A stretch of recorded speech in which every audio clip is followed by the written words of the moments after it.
What would you do if a sudden wave of illness began causing everyone you know to develop angry rashes and explosions of the abdominal and face areas? This one is likely to get more disturbingly brutal than you would expect. We open with some newscast exposition about some fairly significant bird and fish kills. Huge swaths of fish are washing up, and birds are dying where they fly and plummeting to the earth. These events, of course, could not be ignored, but you don't even know what they have worked to keep from the public eye. It starts for us with a Skype call to Donna Thompson, and it started for her covering a 4th of July festival in Claridge, Maryland. But for her, even the remembering is difficult. It was so horrible. But once she gets going, we learn that thanks to govleaks.org, all of the digital evidence she curated that no one wanted to see is now available for anyone, and she can't rest until the truth of what happened to this quaint coastal town is revealed. It's a friendly town where folks visited to get tatted up. Most people caught crabs at some point in their trip, and even the mayor, John Stockman, is easily accessible by his constituents. Donna was there as an intern to explore the boardwalk and preserve the local history in a time before it was overrun by TikTok pranksters and just good folks having good fun.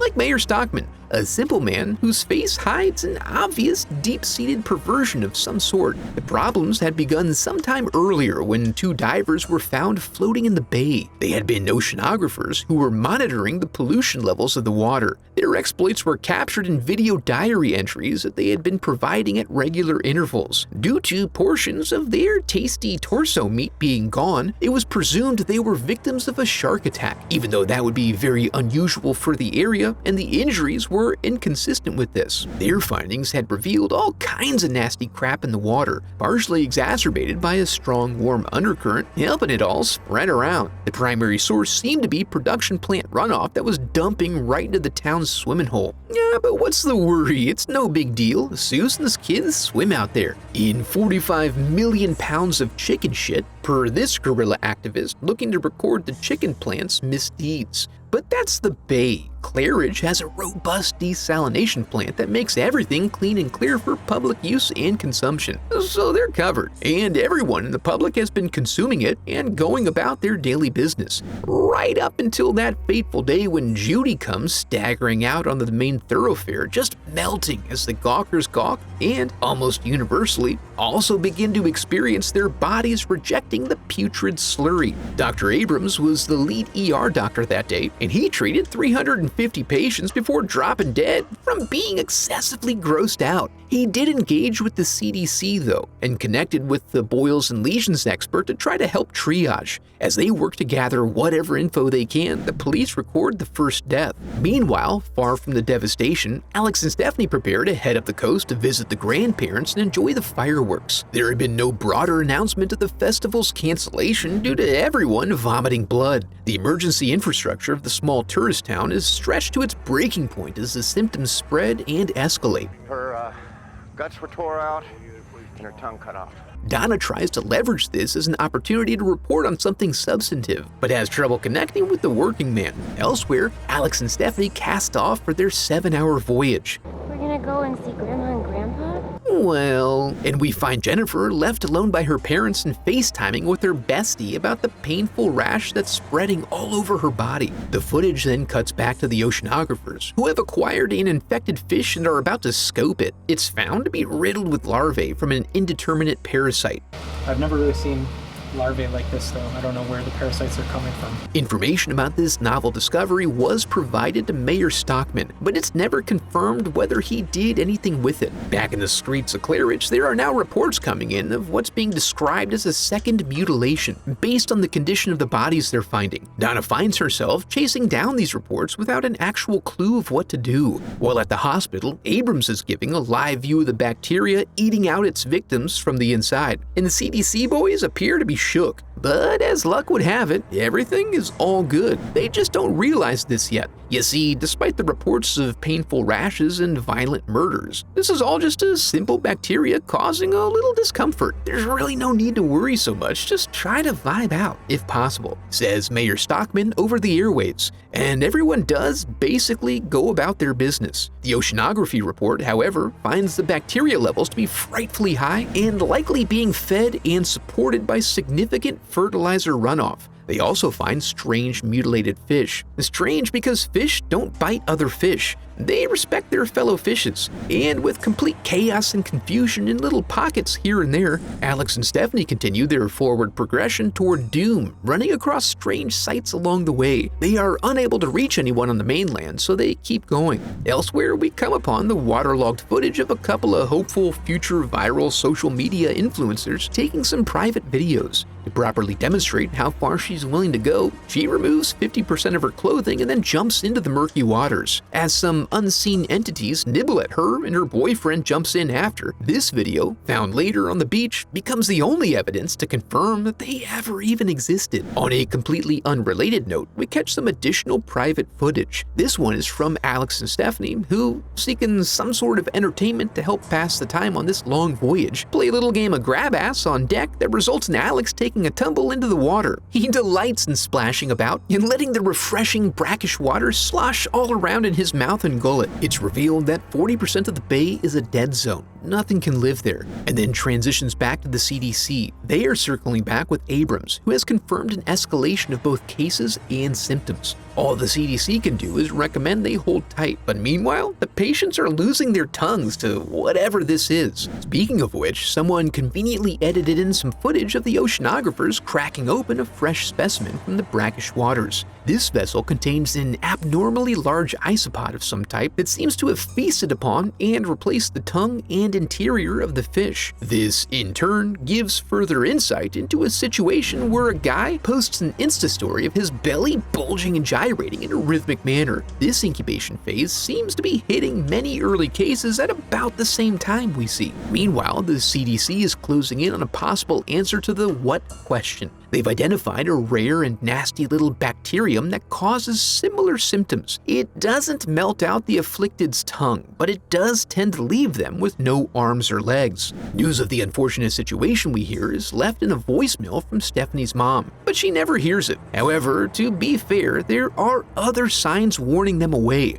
Although the water is fairly calm in comparison to the absolute hell that's breaking out inland. A backdrop to the CDC casually discussing the issue. They connect with the local EPA consultant who confirms all the various ways in which the bay has been contaminated over time. This is all on top of a prior radiation leak from a nearby power plant. And sure, they desalinate and whatnot, but filters don't remove radiation. Plus, it's enough that you can't really stop it from seeping into the groundwater. The people don't know that, but they flee anyway, as if they can outrun the pestilence incubating inside the cavities of their bodies. And at any rate, the bridge is shut down by an unknown authority, so no one ever makes it across. Donna then goes official guerrilla journalist, as she gets an email demanding no more blogging. She is a huge proponent of the First Amendment, so she goes in hard,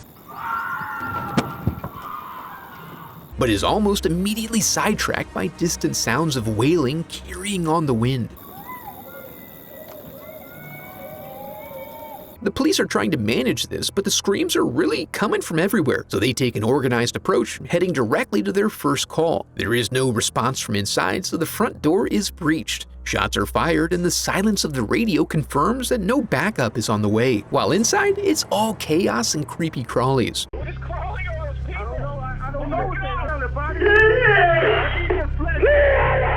Back at the CDC, it's revealed that some of the information from our friendly oceanographers did seep through into their greasy little hands. The problem is, they just didn't know what to do with it. Then we get confirmation that what originally compelled the scientists to enter what they knew to be dangerous waters was their natural curiosity. The calm surface belies the terror deep below, and they plunge down and almost immediately get caught up in a school of full-grown isopods that quickly eviscerate them to death. Donna's lower back is on fire from standing on the dock all day, so she hobbles toward a nearby saloon that seems to be open for business, albeit with moans of agony emanating from within. Wouldn't you know it, a TikTok prankster hits her with the classic blood in your mouth gag. Donna has to consider which is worse here, blood or water. They find another guy who tried to make that choice, and the shock of it sends them screaming into the night and ending our official news footage. This is the point where we have now crested the hill and are in our downward slide into oblivion. The CDC recommends Dr. Abrams and his staff evacuate, leaving the patients behind as they are a lost cause. Abrams already dismissed his staff but insists on going down with the ship. Jennifer confirms from the stairwell that the situation is desperate, with a dawning realization that no help is coming and everyone is going to die. It's against this backdrop at around 9 p.m., and despite an abundance of floaters in the water, that Alex and Stephanie begin to dock. Luckily, Stockman and the chief are working to regain control of the town. The plan is to keep things under wraps to avoid further panic and see if they can ride it out. Not sure how this will translate for our virgins of calamity, who are more upset about the lack of a greeting and fireworks show upon their arrival. I mean, over 700 people have died, and here's one of them now. Alex, the little freak, can't stop filming it. With no gas left in the boat, they feel as though they should carry on. This is a good idea because there is no safer place for a baby than a graveyard after dark, as they say. They soon find refuge in an open but empty antique store, full of many curios with an abundance of compartments Victorians used to hide their babies, so pretty perfect. Adding one more layer to this, the CDC harkens back to simpler times when we were mainly talking about chicken excrement, and adds the forced multiplier of excessive steroids used to bring the livestock to maturity. The inclusion of this element could have acted as an evolutionary aggravator. Back with the chief and mayor, we find they're having a hard time making sense of what happened to all the officers they once commanded, and the mayor practically drools over the chance to fire them all once they're done with this bothersome disaster. Speaking of which, they roll up on a squad car. The chief tries to figure out what's up when Jim staggers out and tries to warn them away. Unfortunately for the chief, he has a strong impulse to never leave a man behind. Unfortunate because once he makes contact and becomes unsavable, old Jim hooks his boy up with an unsolicited mercy killing, which is traditionally served up in a 2-pack. This gives Stockman something to ponder, but only momentarily. The good mayor is soon speeding down the road in an attempt to abandon the town that he has abandoned. He fails to exercise due care and, as a result, never makes it out alive. Dr. Abrams is now the last man standing at the hospital. The CDC has declined to return any of his calls at this point. He confirms that he's isolated the problem to a whole-ass organism rather than a simple virus or fungus. Those who contract the larvae are being consumed from the inside out.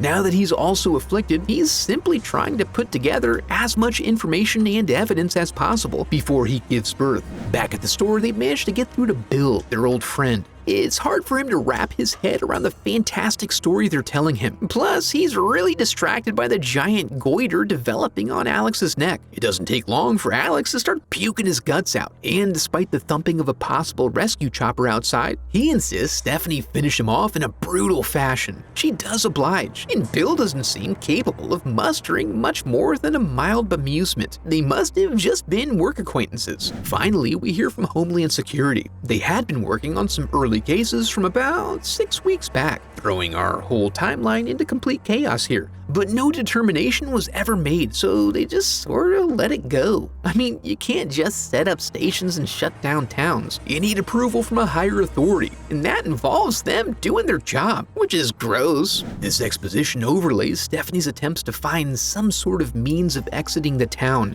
She makes a concerted effort, but seems to fail or run into complications at every turn, despite her natural drive to protect her baby. We learn the National Guard eventually came and quarantined the area. They confiscated evidence and choked out the organisms by chlorinating the water. The survivors of the incident reached a financial agreement with the government that included a pretty airtight non-disclosure agreement. Because of that, this is the first time any of this information has been made public. Well, that was brutal, but if you're looking to go deeper than that, be sure to check out this video next. Now that we're here, I want to congratulate you for making it to the end of the video and affirm that you are a very special person because of it. And if you enjoyed the video, I would love for you to become a part of the channel by subscribing. Thanks for watching.